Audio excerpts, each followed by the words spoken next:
Hello everyone, for today's video kami ay gagawa ng napakasarap na buko pandan. Hi guys! For today's video guys ay gagawa po kami ng salad. Meron po kaming buko pandan, panghalo po namin. At nandito na rin po yung sabaw ng buko. Fresh po to, galing pa po sa puno at salamat sa nagsungkit. Hindi umakyat, nagsungkit po guys. Sa kumpare nila kay Kuya Bubi. Ayun na nga guys, dahil na buksan na ni Sir Chris guys, sobrang sariwa guys, tignan nyo naman guys. Dito nyo lang po yan matatagpuan sa Barangay Tara guys. Siyempre shoutout din sa kasama ko guys, kay Ate Christy. Thanks, Mats. Ikaw na ngayon. Grabe. Ang vlogger ni Sir.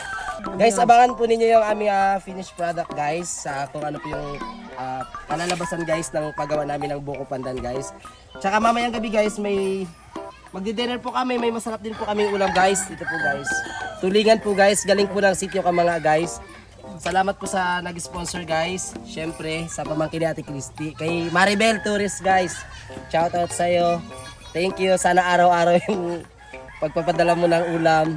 May mangga ba? Isang daan. Chris, yummy.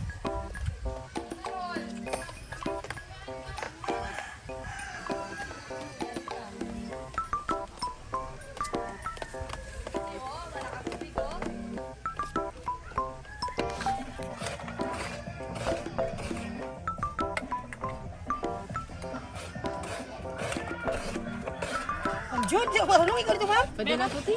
Si ma'am Jod magaling eh.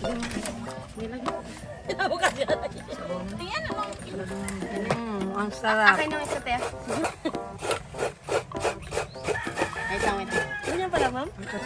Ganyan ma'am, pag gilid mo na, gilid mo na, gilid. Sarap pa. Ini mo kuwi damay-damay.